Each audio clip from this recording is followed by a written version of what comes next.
Welcome to the Bad Reading Podcast. I'm Chris Hetlinger. Here is... I'm Atlas Novak. The image of both of you dancing along to the theme song that no one will ever see is burned into my retinas forever. So thank you for that. You're welcome. Here with us today is my dad. If you've watched any of our streaming, he's also known as Backseat Dad. Also Chris Hetlinger. Hi. He's raised me, been a great parent, A+, parenting. Wait, so you're Chris Hetlinger I'm and Chris Hetlinger. Right. So you're a junior. No. Kind of. The second. The second sounds way better. That's a nickname for her. Yeah. It's actually a nickname for me, too. Yeah. Well, they told me that they were named after a D&D character of yours. Oh, yes. Well, yeah. I made up this D&D character. She was a druid. Yes, and I was the first character. Yeah, so Yeah. explains a lot, right? Which is funny because you have a dog following you everywhere you go. So I have a familiar. yeah, they're perfect. It's a self-fulfilling prophecy. Exactly. So today, under normal circumstances, I would ask you what you want us to read, but or what fandom you're a part of, and there are two options. And so you brought a bunch of dice, so you can figure out what out of these two we're going to read. Our options are Lord of the Rings or the Abhorsen Trilogy. Oh, just for the people watching on YouTube, he didn't just bring a couple of dice. He brought a sock full of dice. Here's the sock. Can you hear it? Like just Yeah. there's dye everywhere. There's some Okay, D4s, so D8s, D8s. all of them. All the Ds. So let's do it. Roll the die. I'm going to roll my hundreds. D100. And looks like Abhorsen. Okay. 92, by the way. 92. Okay. Wait, so is it like 1 to 49 is one Yes. thing and 50? Okay. All right. So wait, which one is that? Is that the... It is called Of Librarians and Charter Skins. Okay. And then this is for...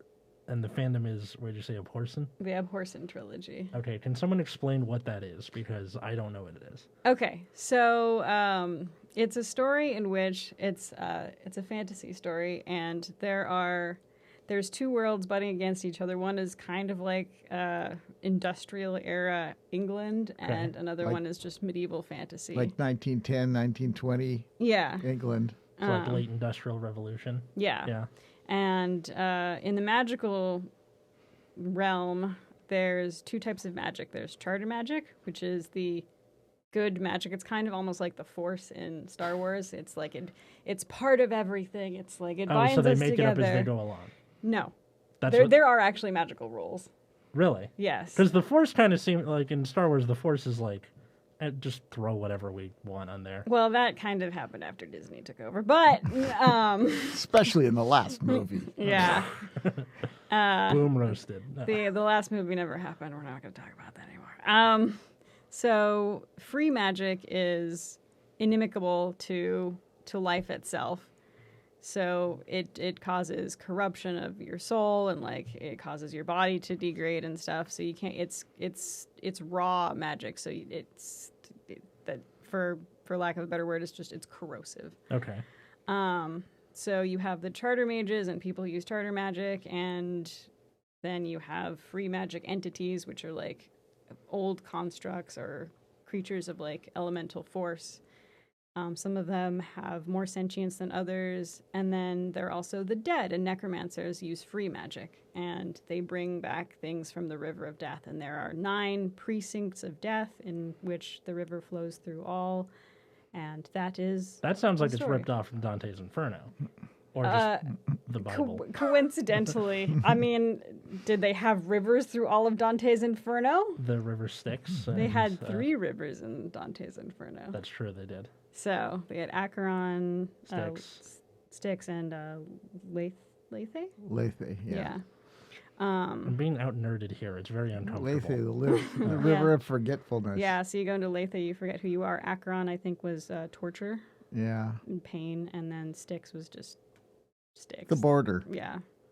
So, regardless, So so as you go deeper into death, there are the spirits of death who have not decided to pass on get more and more corrupted over time, and necromancers can take the spirits and like force them into bodies that have died and use them in various ways. So that's where Donald Trump came from. yes, necromancer is Putin. He summoned Donald Trump into a flesh suit. Okay. I'm a flesh suit of a previously dead person. Fear me. There are things called the greater dead, which some dead do escape of their own volition. They don't necessarily need a necromancer, but they need to find a doorway into life. And a doorway happens when a bunch of people die in some place or where there's other stuff that happens. I highly recommend you read the series. It's real good. Okay, so this episode is just going to be me being like, I don't understand the whole time. Nah. Because both of you understand. I mean, we could do Lord of the Rings instead. He rolled the dice. The die has been cast. Okay. Let's do it. All right. And again, this is from Archive of Our Own, and it's by Chocoholic Beck. And it's cross-posted to ff.net. The summary is, the first time Lyriel wore a charter skin, everything went to plan. It was taking it off that was a problem. Wait, pause. A charter skin is a magical construct that somebody who has talent can put together that they can then wear, and it makes them appear to be some other kind of creature, like an animal. It also gives them all of the abilities and disabilities of the creature. So if you transform into a cat, for example, you have the only 2 kinds of cones in your eyes, so you can't see the color red, it's gray. But you can jump a lot higher, and you have better balance. So this is like Animorphs, sort of. Kind of, except you spend a long time weaving a charter skin into existence. Oh, okay. So, and it's a one-time use thing unless you know how to do it better, because later on you find out that people can reuse them. Lyriel does not know how to do that yet, so this is her first. We have seen far, far crazier and far dumber on this podcast. It's awesome. This book is great. And this story is actually, though I picked this story not because it was bad, but because it was the right length, entertaining, and one of the things that I could have picked for my dad's two options. In the Rick and Morty universe that's split off from that die roll, the other one is doing Lord of the Rings. Mm-hmm. Maybe we'll do Lord of the Rings in the future. We'll see. Maybe next Father's Day. Yeah. All right. And it's general audiences. And let's start. I will go first. "Dog!" wailed Lyriel. The dog looked up at her, eyes wide and innocent, evidently trying not to smirk, but unable to prevent her tail whapping the floor with every wag. "You knew this would happen. Why didn't you warn me?" It was 2 weeks past Lyriel's 16th birthday. She had finally managed to create a charter skin of an ice otter and had bounded around her study for a few minutes, enjoying even the black and white vision and sudden craving for fish. She was exhausted, but it had filled her with elation to wear a different shape, albeit for such a short time. The spell to remove the charter skin was a simple one. She had not anticipated that it would remove her clothes as well. Her shirt, her leggings, her yellow librarian waistcoat, all were puddled around her ankles, all the stitches unpicked. Even her undergarments had fallen into pieces at her feet, and her white headscarf lay in shreds. She stood stark naked in her library study and scowled at the dog. I don't know about you being stark naked in libraries, but I'm not allowed at the one at UC Riverside's campus anymore. Yeah. Really? No, of course not. No, actually, a family friend went to Hamilton, and they have a streaking team. So every year they would, streak through places, and apparently the worst place to do it is the library because there's like traffic jams. There are. Just like, dude, your dong is in my back. Back it up. Go, streaking team. I don't know how they would I feel like they would get caught, but. I mean, the library actually did close at my school every night, but there was always someone who stayed after it closed and just spent the whole night studying in the library. There's at least one person. Do they just not notice? They don't go through guys who are closing. They just did. gotta leave. I mean, if you're staying there to study, like at my school, it was like if you were staying in the library to study, if you were that desperate, you weren't going to do anything bad. You were just going to study all night long. They kept it open 24 hours during finals week at UCR. They didn't even do that. They had the smaller. They had like a smaller, like secluded area that was like the computer lab, but it also had like some books and references there too. So that was open all the time, forever. Is that what it was like going to college when you were young? Oh my God. Caltech was so weird. A whole bunch of nerds. Everybody was so stressed and pressured that everything came out in odd ways. Sounds like my college life too. Like a streaking team. Yeah, I remember once when a bunch of people took somebody's Volkswagen, and there are a bunch of ponds at Caltech, and one of them has this bridge that goes over in a shallow arc. Mm-hmm. And so they took this Volkswagen, they took it out and set it sideways on the bridge where its wheels were just like right near the edge. So then what is the person going to do? Wait, so they did that to prank somebody? Yeah. But is it like another student or a professor or something? Other students. How did they do that? You get like 20 people and... I don't know. I wasn't there. I didn't do it. I just imagine you walking up, like, dude... Get on all fours, crawl under it, keep going to class. The one I was involved in was when we accidentally killed in those days, the computers you had a mainframe and then you had terminals into the mainframe that people had hooked up in closets and stuff. And, This is so like, the 80s or? It was 72. 72. And, we accidentally took down the computer, so it was in the middle of the night, so I got my homemade lock picks, and we went over and picked our way into the computer building and rebooted it so that nobody would know who did it. That's amazing. So, yeah. They're checking around being like, what was stolen? And you're like, everything's fine. Didn't they also use your voice as like a punishment? Oh, well. What? That was just for one guy who was quite annoying. The typical, this was not the typical punishment, but this one guy, they were tired of him, so they used my voice because I was well known for being cold, and I would say, it's cold in here. So they taped my voice saying, it's cold in here, and they put it on a loop and put the guy in a room and tied him up for an hour or so. I just watched a Scrubs episode where Dr. Cox had a vasectomy and it failed.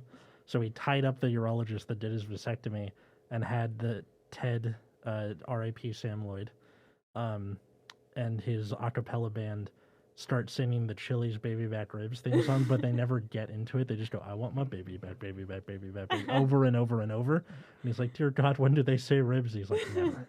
They never say ribs. Good times.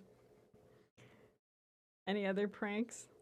Oh, well, at Caltech there's a tradition, or at least there was at my time, when in the springtime, it was called Senior Ditch Day, and all the seniors had to leave, and then the ones who were in, particularly interesting in one way or another, or the focus was on them, they would barricade their room one way or another.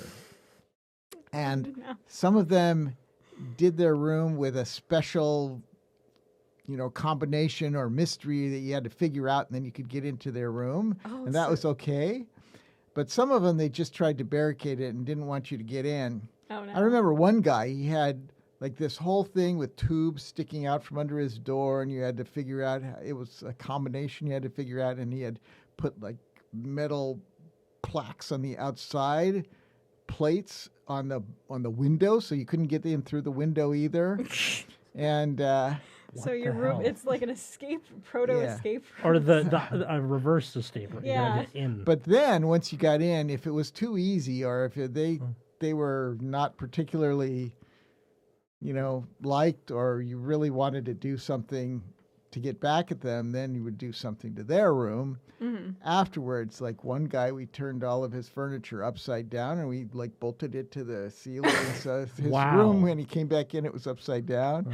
And another guy, we got these big blocks of ice and covered up his doorway so he couldn't get in because it was 1 foot cube of ice covering up the doorway.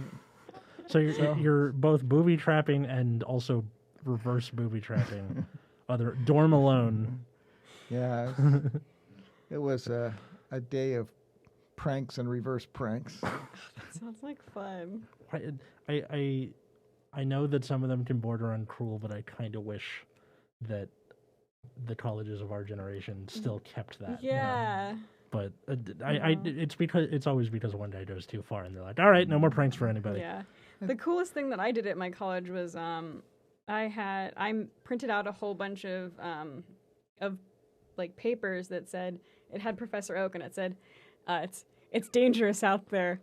Take this. And then it had like several like Bulbasaurs and then like Charmanders and Squirtles, and they were all like the little cutouts that you can like tear off. Yeah. And that was during finals week and midterm. So I did that one year. That's not a prank though. That's just No, I said that was the vaguely coolest thing I helpful. did. It was just a thing that I did during finals week and midterm week. The only cool thing I did, and this isn't a prank, but I was trying to get people to sign up for my baseball club. So I wore a Dodgers t-shirt and a grass skirt, and I was roller skating around with flyers. Oh my God, that reminds me. The first year I went to college, because I had short hair, during like pledge week, a bunch of fraternities like tried to get me to join because I looked like a little boy. Oh my God. Hey bro, you want to join Alpha Sigma Sigma? Here you go. Like I just shook my head and like walked away because I wanted them to be confused. It's good times. Fuck fraternities. I know.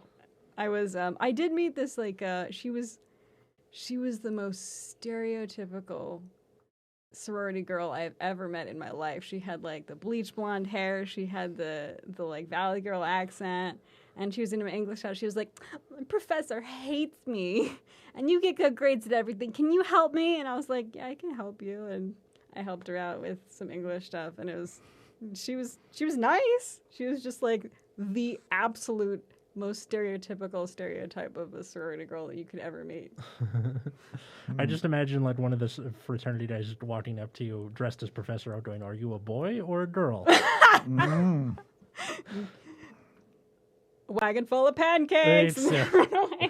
All right, let's keep moving. Okay. Where were we? The dog laid down with a heavy sigh. "I didn't know, mistress," she said, tail wagging. "I only suspected. It's a frequent occurrence when first starting out with shape changes." "That's not helpful," said Lariel. "How am I supposed to get back to my room with no clothes on?" Title of your sex tape. "Could you make a new tartar skin to go back unseen?" said the dog. "I'm not even meant to know how to make a tartar skin," said Lariel, her arms crossed over her chest. "I'd be in trouble twice over if someone saw me. Besides, it'd take hours, and I'm worn out. It's already after midnight."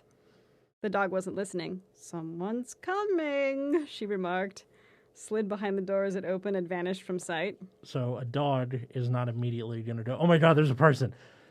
I have to greet them." It's the disreputable dog. It's a special character in the series. Oh, okay. That's very uncharacteristic for a dog. Well, not necessarily. Haven't you had a dog that like quietly alerts you that someone's coming? Truffles, I guess. Yeah. My puppy wouldn't. She would quietly sometimes. I mean, it depended on her situation. She would look at me and be like, "Someone's coming." Yeah. Truffles was just afraid of everything. She'd be like, "Oh my God, man, someone's at the door. Hide me." You know? Deputy Librarian Ness poked her head in. "Liriel, what are you... Oh. PK, fire! She looked away, shaking her head as Liriel tried in vain to cover her body. Removing her waistcoat, she handed it to the blushing girl, lips pursed in annoyance. All right, where is he? Who? Asked Lyriel, confused as she pulled on the white waistcoat. Ness was of a tall and solid build, so the waistcoat covered Lyriel to her thighs, for which she was very thankful. Wait, so I thought Lyriel was an otter. Right? She was an otter. She took off her otter skin, and all of her clothes fell off. Got it. Okay. Because apparently the spell, if you don't do it right, unpicks not just the charter skin, but the clothes that you're wearing underneath the charter skin. Oh, okay, so she's just naked. She's naked. Got it. Don't play coy, said Ness with an irritated sigh. He's hiding under the desk, I suppose. No, don't come out, she said to the imaginary person behind the desk. I don't want to see. She rolled her eyes and turned back to Lyriel, who was barely able to conceal her complete bewilderment. Charter, help us, girl. You know better than this. I know you practically live here. Well, Kidith, who can blame you? But you know you're not permitted to have lovers in the library. Bedrooms only, she sighed again. All right. 2 weeks of extra roster duties as punishment. I feel like having sex with someone in a library would be more trouble than it's worth. Yeah, but in this, like, she has her own, like, office. So this is, like, it's her little office that she's presumably having an affair with some man who has come to the glacier. They all live in a glacier. What? Okay. They live in a mountain. A mountain and next the to glacier. Yeah. So part of it is a mountain, part of it is a glacier. Okay, I think this might be the first time on Bad Reading where the story that we're reading isn't bad, but it seems like to me the IP is fucking ridiculous. It's great. So it's a really good story. I'm not saying it's bad. I'm just saying I don't know what's going on, man. Highly recommend. There are 3 bloodlines of import in this universe. One of them is the Abhorsens, and they're the ones who fight necromancers. They're like they're the only ones who can use necromancy without it being like a bad thing, because they use a special kind of necromancy that utilizes like the both charter and free magic together.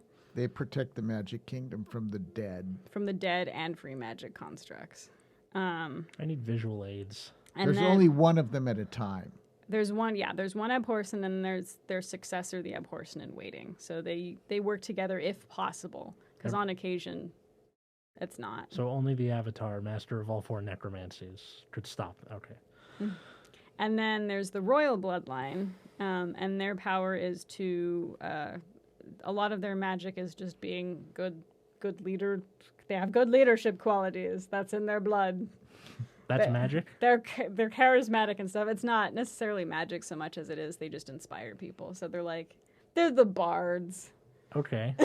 And they also they make the charter stones when necessary. That's right. They can make charter stones and repair broken charter stones. Which are sources of magic. Yeah. Essentially.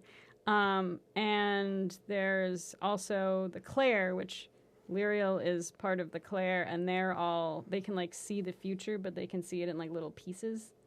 But they're just this kind of collective of people, and most of them are women. So because most of them are women, they're like, hey, traveler man, you want to come up to my bedroom for a while? Okay, bye.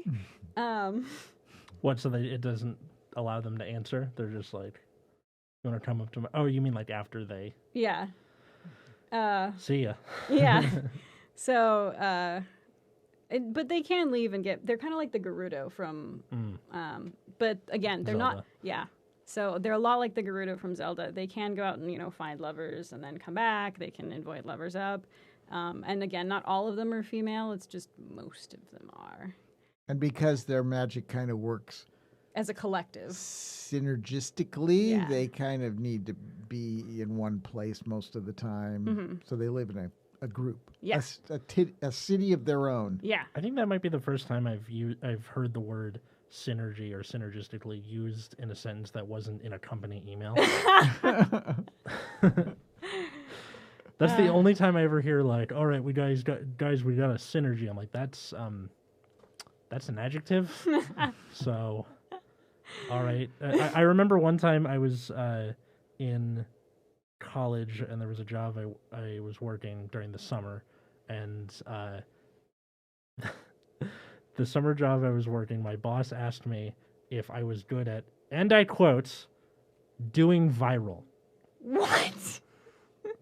Doing viral. You know how to do viral, right? And I'm like, that's not a thing. And he's like, what do you mean it's not a thing? I'm like, okay, there's going viral. He's like, you know how to do that, right? I'm like, no. Okay. It's not something you do. If I was good at going viral, I wouldn't be working here for minimum wage. Do you understand? And it's like, oh. It's just fun when people misuse words, and it just kind of... It's fun unless you're an editor. End of statement. I could feel the hurt in your voice right there. Unless you're an editor. Yeah. Or it's like if you're watching our stream of Phoenix Wright, Ace Attorney, the Red White, the one of the characters, he does that a lot where he just misuses words. And it's great. Yeah. My dad does a really good southern accent for that character. It's really great. Still on our channel if you wanted to watch it. Anyway. Yeah. Unfortunately, my dad is pretty quiet in that one, but today we'll hopefully fix that up. Well, there's a dog. Here is dog. In their lap. Doing the voice of the dog is Scruffles. Yeah. A guilty blush still mantled Lyriel's cheeks, although it was for quite a different reason than Ness thought. At any other time, the idea that one of the other Claire thought that Lyriel had illicitly taken a lover to the library would have filled her with embarrassment. But right now, pretending she had seemed... Had seemed the best solution? Had seemed the best solution to her problem. Incorrectly written sentence? That's okay. I think it's seen. Yes, it's... And also no ED. Pretending. Yeah. Pretending is a gerund, so pretending had seemed the best solution to her problem. What do you mean by gerund? Gerund. Oh, a gerund is a word that ends in ing that's used as a noun. Mm-hmm. So like you are pretending to do something, that's a verb. Yeah. But pretending is an active something that you're doing. Yeah. So then pretending is now a noun. Oh, okay. Still an awkwardly written sentence. Grammar. Sorry. No, why are you apologizing? No, don't. That's good. This is what it's for. We're literally supposed to be like, this is dumb. Or yes. Making fun of the story. Or just nitpicking little things so that the author can next time write a sentence that's a little bit less awkward. I'm still waiting for an author of one of these stories to be like, hey, I'm extremely hurt at what you did. Or just like, hey, man, thanks for... No one has come across us yet. So if that happens, we'll give you a shout out or something. Because it'll be a first. I really enjoyed this story, by the way. So Chocoholic Beck, thank you for writing it. Soy un perro. I'm a Mars bars baby, so why don't you kill me? Wait. I'm a Mars bars? Because I'm a loser. It's just the first chocolate thing of two syllables I could think of. Okay. I guess I should have said Mars bar, but whatever. Or Snickers. Fuck, that would have been so much. Snickers. I'm a Snickers baby. So why don't you eat me? Okay. Or not pear soy un candy bar. Soy un candy bar. I'm a Snickers baby. So why don't you eat me? More of our singing later. A guilty blush. I'm just going to start this paragraph over again. Yeah, go for it. A guilty blush still mantled Lyriel's cheeks, although it was for quite a different reason than Ness thought. At any other time, the idea that one of the other Claire thought that Lyriel had illicitly taken a lover to the library would have filled her with embarrassment. But right now, pretending she had seemed the best solution to her problem. Even 2 weeks of scrubbing toilets was better than losing her job for reading In the Skin of a Lion, which she had discovered was still cataloged, despite the book having been lost for possibly centuries, and only classified as heavily restricted, to be read only with the permission of a deputy chief or the chief librarian. Lyriel stammered some sort of apology, but Ness held up a hand to stop her. No, no, I don't want to hear it. Goodness, you're starting young, aren't you? She looked keenly at Lyriel. How old are you? 15? 16, whispered Lyriel. Is that what happened at college when they were trying to get you to join the fraternity? How old are you? 15? 18. Supposed to be here. I literally did go back to visit one of my friends from high school, and they didn't want to let me out because they didn't believe that I had graduated. What? During lunchtime, I just walked in. I'm so sorry. Did you literally have to show this? I had to show them my ID. That's really funny. I'm sorry. It was funny, but it was also like, really? Yeah. I promise I'm an adult human. I usually have the opposite thing going on. Might I suggest growing a beard? Man, in the olden days, they didn't have bars around the high schools. Yeah. I mean, I couldn't even grow a beard if I had been born with a Y chromosome because my brother can't grow a beard because, like, Native American heritage. So, oh well. Besides, one Y chromosome wouldn't have done it. You need, like, one in every cell. That's right. God. Do you have any fun stories to tell about what you did with your brother? With my brother? With your brothers? What did you do with your brothers? Oh, I specifically remember you telling me, what was that story about the dog? Where Steve told Bob not to run away. Oh, gosh. I have lots of stories about when we were kids. I mean, there was the one she's referring to is one time when we were, I don't know, I was 6 or 7 or something like that. And I'm the middle of 3 brothers. Okay. And so my younger brother, they're both about 2 years away from me. Mm-hmm. So my younger brother came, in those days, the parents didn't watch you all the time, so you could wander around the neighborhood. Yeah. So my younger brother came home and he said, there was this dog and it chased me. And my older brother, Steve, he says, well, the next time that happens, don't run away from it and it won't chase you. So a little while later, Bob, my younger brother, comes back and he goes, I tried it and it didn't work. The dog had bit him. So he went out to confront the same dog again. I just imagine Bob being like, show no fear, show no... Ah! You know. I also remember that Bob lit your closet on fire. His clothes and my clothes were together in one closet because our house wasn't huge. Mm-hmm. So the rest of us were in the other room watching Zorro on TV. I remember Zorro. And he comes in and he goes, I think the closet's on fire. Guys, there's no other way to say it. The closet's on fire. I think the closet's on fire. Because he had been testing candles in the closet with everything hanging down. God, it must be genetic. I just love the idea of, like, if you came back and they're like, no, it's not on fire, you just had the lights on. Yeah. Yep. And then, we had all kinds of animal stories. And one time my older brother pulled over a bookshelf on top of himself and hit him. He got this big cut. Blood was coming down. And we weren't allowed to go out in the front yard at nighttime with our pajamas on and stuff. So we went in the backyard. My dad was out in front talking to the neighbor. So we climbed up on the gate. And we're going, Dad, come here. Go away. Finally he came, why didn't you tell me?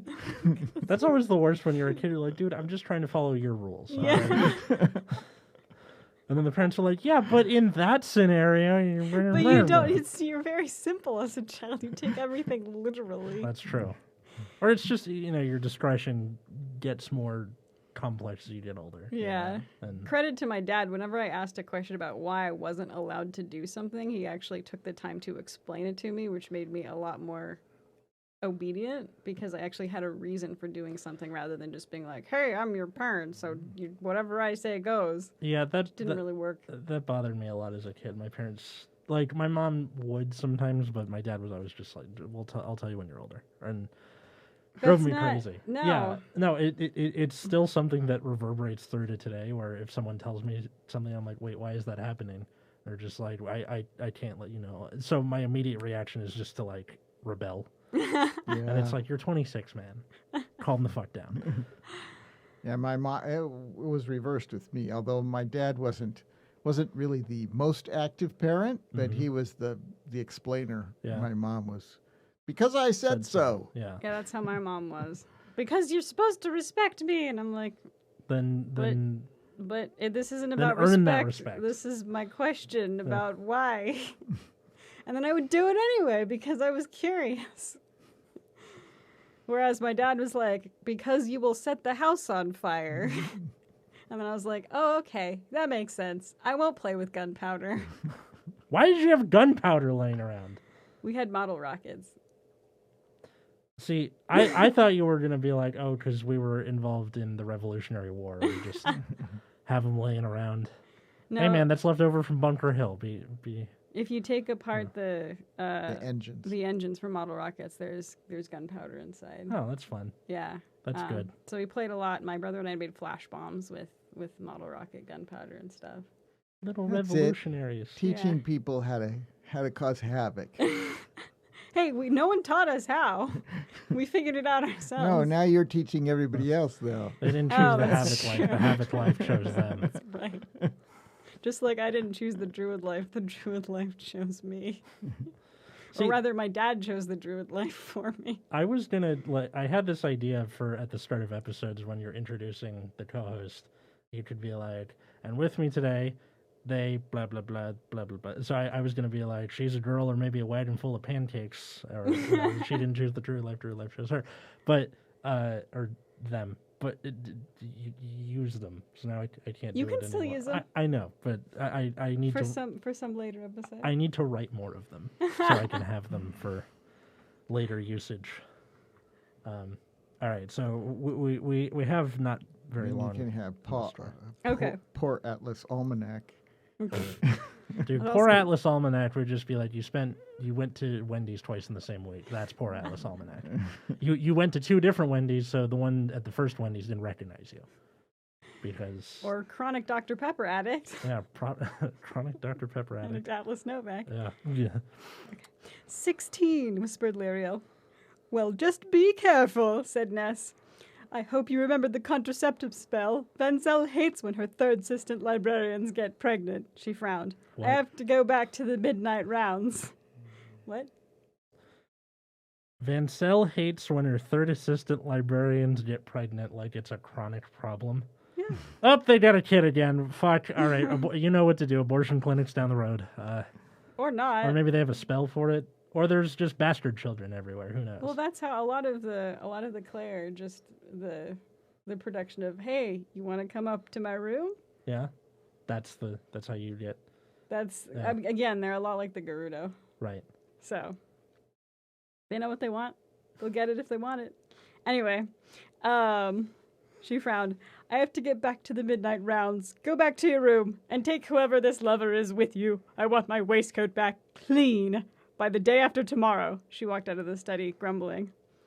The dog poked her head out from under the desk, although Liriel had been quite sure she hadn't been there a moment before. Gruffles, that was your cue, goddammit. She woofed quietly and grinned. That was amusing.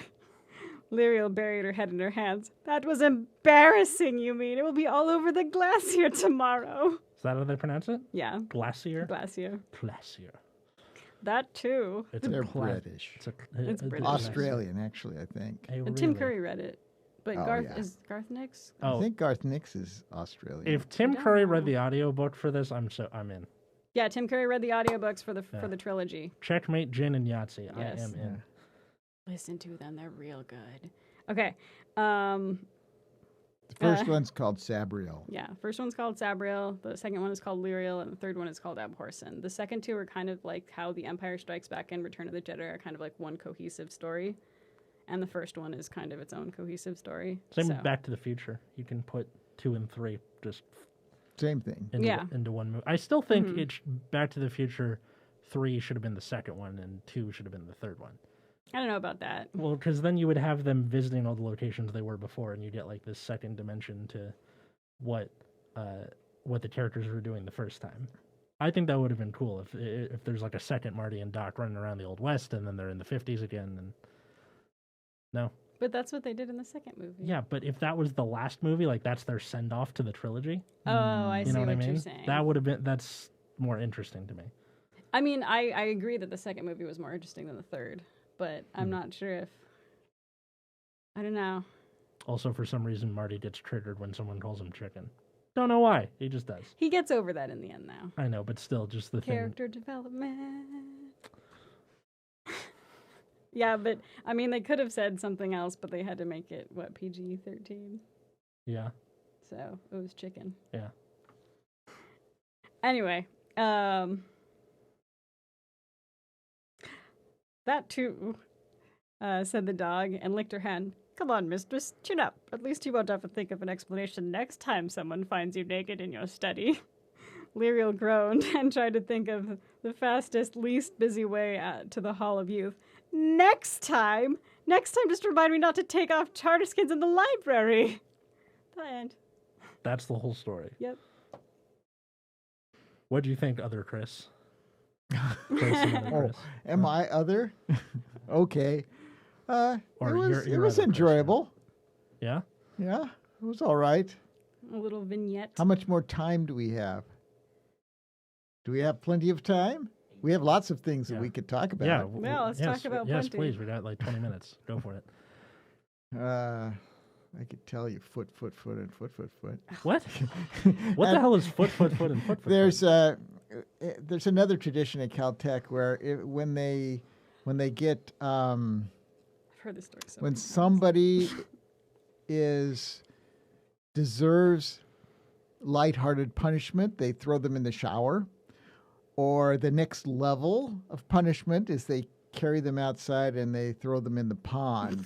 That's the high level of punishment. Wait, so when you say throw them in the shower, it's like when they're sleeping, you like take their... No, you grab them from wherever they are and put them in the shower and turn the shower on. It's called being showered. Before the era of cell phones, so it didn't matter. Right.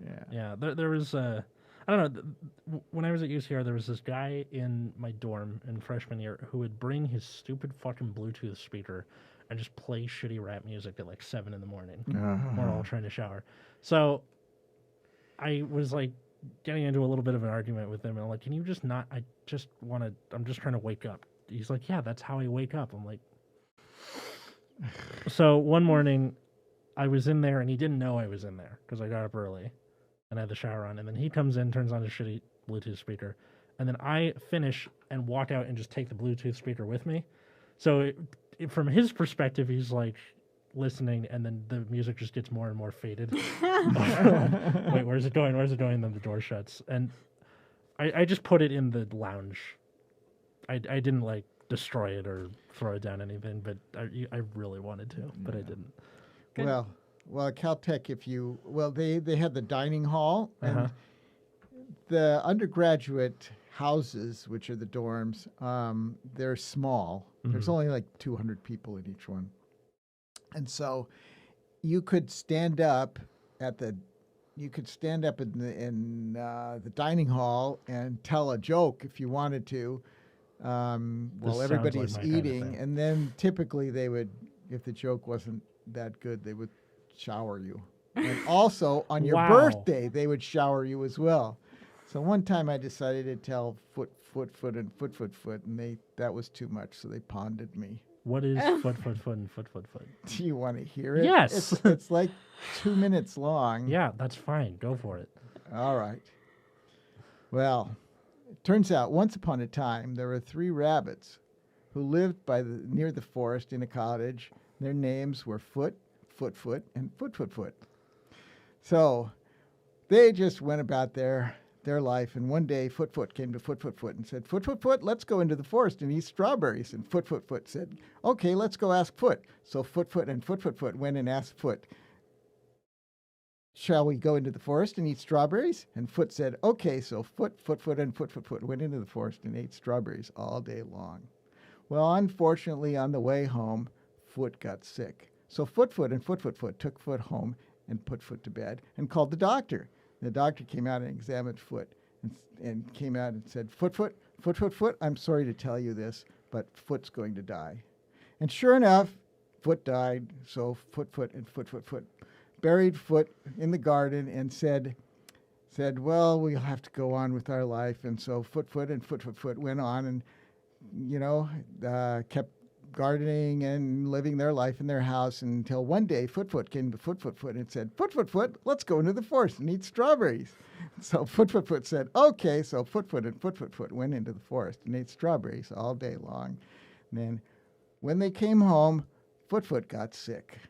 So Foot called the doctor, and the doctor came out and examined Foot and said, Foot, I'm sorry to tell you this, but Foot's going to die. But at this, Foot got all upset and ran into Foot's room and said, Foot, you can't die. We already have one foot in the grave. I want to throw you in the pond. See? So people, like, you would just stand up and start telling the joke, and people would just be like, yes, go on. Right. And then at the end, they decided your punishment. Yes. Just throw you in the shower. Baxter Pond, which is a pond that's full of fish and ivy and Gross. mud and everything. So Gross. Yep. There was a pond. But I deserved it. Yes, you did. It was on my birthday. Oh. That's why. So they stacked. Yes. Oh, okay. Because it's your birthday, you go from the shower to the pond. Nice. Fun birthday gift. I hope you got other gifts besides being thrown in the pond. I mean, in college, oh, it's your birthday. Here's this bottle of whiskey. Enjoy. Or not even. For my friends, it was more like, here's this sandwich we made you because we're all poor. Yeah, that pretty much tracks. We made poor man's nachos. Put like corn tortillas and put cheese on it and put it in the oven and heat it up for a few minutes and I think those are just nachos. I don't think that's corn tortillas. Right. Okay, instead of the chips, but yeah. You get pretty much the same result. We had this place in my last 2 years of college. I lived with two friends who were awesome. Shout out to Alexis and Aaron, best roommates ever. And there was this place called Winco, and it was like knockoff Costco, and everything was super cheap, and it was fun to go there and be like, how much money do we have to spend? And we'd all like buy $7. I like the idea of like a knockoff Costco, and they're like, what's the knockoff? There's no free samples. Oh. There were no free samples, but it was also like really weird knockoff brand things sometimes, and it was a good time. Well, like instead of Kirkland, it's Kirk Marsh or something. Kirk Marsh. Yeah. I don't remember Kirk Marsh specifically. I don't remember anything specifically. Or I do remember pile of dirt. It was a lot of anything that you would get that was produce was like just about to expire too, which didn't matter to us because we were gonna eat it anyway. Yeah. So. Makes sense. Fun times. We had taco nights because those were cheap. Wait, so what's the story? Is it just you going to... Oh, on certain nights when none of us had any like food and we had no money left over, we would get spices and we would pour them on our hands and we would just lick the spices off our hands. We're like, dinner. Dude, that's really sad. That's like super sad. It was certainly a time. We also had this thing on the wall where it was like, if you're in animal science, it was just like, the pick 2. It was like a social life, enough sleep, or good grades. Oh yeah. And it was like pick 2, and then we had the first part crossed off, and it was like, but if you're in animal sciences, pick one. Yeah. I can't say I know the feeling. I have a joke that's probably as horrible as foot. All right, so Is it a long joke too? no, it's not super long. So a guy walks into a bar, goes up to the bartender and goes, "Hey, if I show you something cool, will you give me a free drink?" And the bartender agrees. So the guy pulls out a rat, and the rat runs over to the piano in the corner and starts playing the piano. So midway through that, a second guy comes in, sees that, runs over to the first guy, and says, "Sir, I'll give you $5,000 in cash right now for that rat." And the first guy goes, "Hang on, I got to show you something else." So he pulls out a frog, and the frog hops over the piano, and the rat and the frog do it right with the rat playing the piano and the frog singing. And the second guy goes, "All right, you know what? I'll take the frog," and gives him the money, takes the frog, and leaves. And the bartender goes, "What are you doing? You could have made millions. You could have taken that act on tour." And he goes, "Oh, it's nothing special. The rat's a ventriloquist." Oh, it reminds me of the scene in the W.C. Field movie where he's in a bar and he says he's just finds some dog on the street and he brings it into the bar because he's trying to get a drink, I think a free drink, and he says this dog can talk, and he gets I hope I'm remembering it correctly. So he does a ventriloquism with the dog and makes the dog seem like it's talking. And so the bartender gives him a free drink, and some other guy, I think, says, "Oh, I want that dog," and he says, "I'll buy that dog from you." So he says, "Okay, I'll sell you the dog." And then as the guy's taking the dog away, he makes the dog say, "That's it. For selling me, I'm never going to talk again."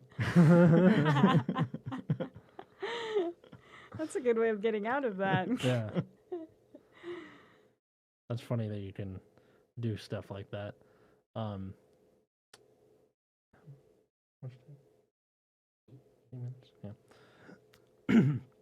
So, Father's Day's coming up. You doing anything? I mean, we're stuck in stay-at-home order still. Yeah. So, nothing that I can think of. Even if the order is officially lifted, I'm probably not going out for a couple of weeks. I know, same. And I would rather quit my job than go back into the office with a bunch of other people at this point in time. Right. So maybe we'll get a cupcake. or pie. Yeah. Pie. Oh, you guys are in the pie camp too instead of cake? Yes. Yeah, I will fight Paul F. Tompkins to the death over this because he has a routine about how cake is better than pie. No. His logic is that frosting. Because of frosting, cake is better. No. Fuck that. I can frost a pie if I want to. So and even if not, the filling is better. Yeah. And pie has crust, which is bread, and bread is a good time for me. So bread is a good time for everybody. I think it really depends on which kind of pie and which kind of cake as well. Favorite kind of pie? I like key lime pie the best. Yes. Yeah, I Me think too. so. My dad's from Florida. It's baked into him. Baked. Hey. I don't like sweet things a lot, so pie versus cake for me is but I do genuinely like pie, and my favorite part of the pie is the crust. But I like it because it's crunchy and condensed, for lack of a better word, as opposed to bread, which is fluffy. Dude, I don't know. It's some kind of bread to me. I'm in. Lemon meringue and pumpkin, those are both good. Those are good. Lemon meringue is good. Meringue is hard to make, though. Yeah. I think apple is overrated. Agreed. It's not bad. It's just, I think the whole idea is American is baseball and apple pie. First off, I'm pretty sure football is taken over as the American pastime. Which is a shame. Everyone makes fun of baseball.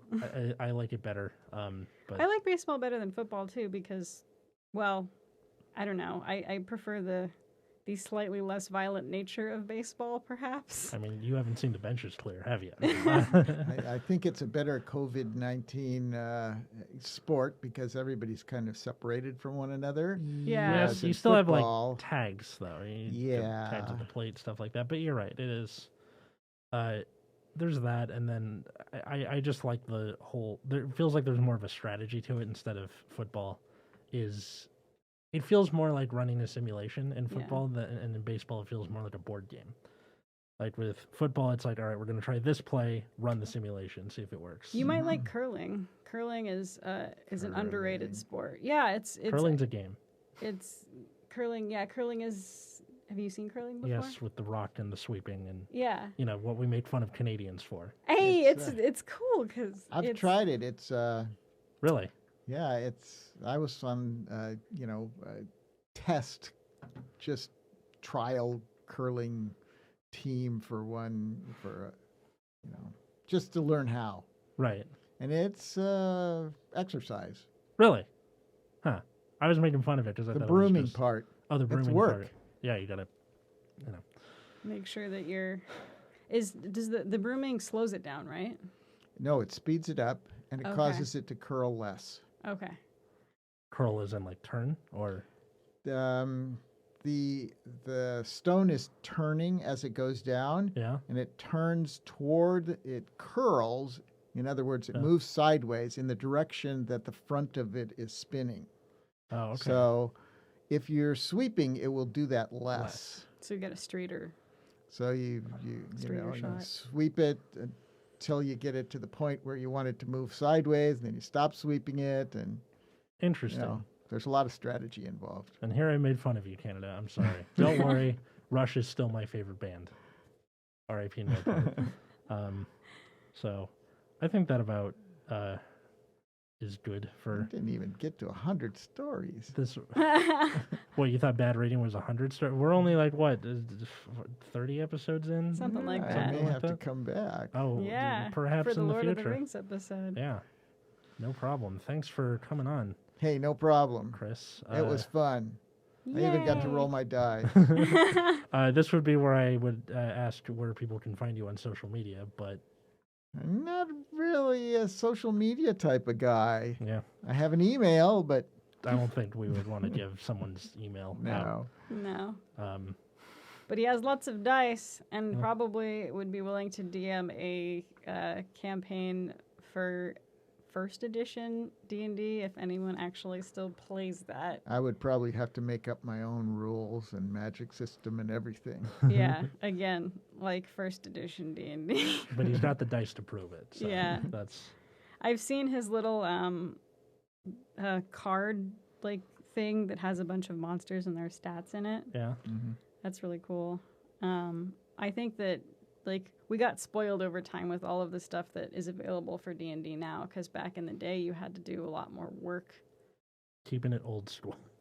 I love playing 5th edition and 3.5 myself. So but I like the 3.5 before all of the ridiculous prestige classes came out because they were incredibly overpowered.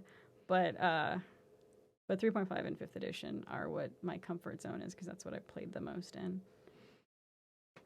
And I pretty much exclusively play sorcerers and paladins now. I refuse to play a druid because that's my real life. But the druid life chose you. Where can people find you if they want to be the druid life? If they want to see my druid life, Twitter @stolen_relic and same place on Instagram. We now also have a Discord if you would like to join our Patreon. Yeah, we have set up a Patreon. There's 4 tiers. We'll put the link in the description, and you would be helping this show continue to be a thing. And I don't know, if you like this thing, you should help us continue to be a thing. Yes, so, please do. yes, be our MacGuffins. Nice. Yeah, be our MacGuffins. Yeah, all the tiers are named after things you find in stories. So MacGuffins, Red Herring, Shoulder Angels, and Deus Ex Machina. So yeah, we argued over that for like a week. You can find me at Atlas Novak, Twitter, Instagram, or you can find this show at Bad Reading Pod in the same places. Thanks everybody for listening. Wash your hands and all that good stuff. Happy Father's Day. Happy Father's Day, and have a good night. Bye-bye.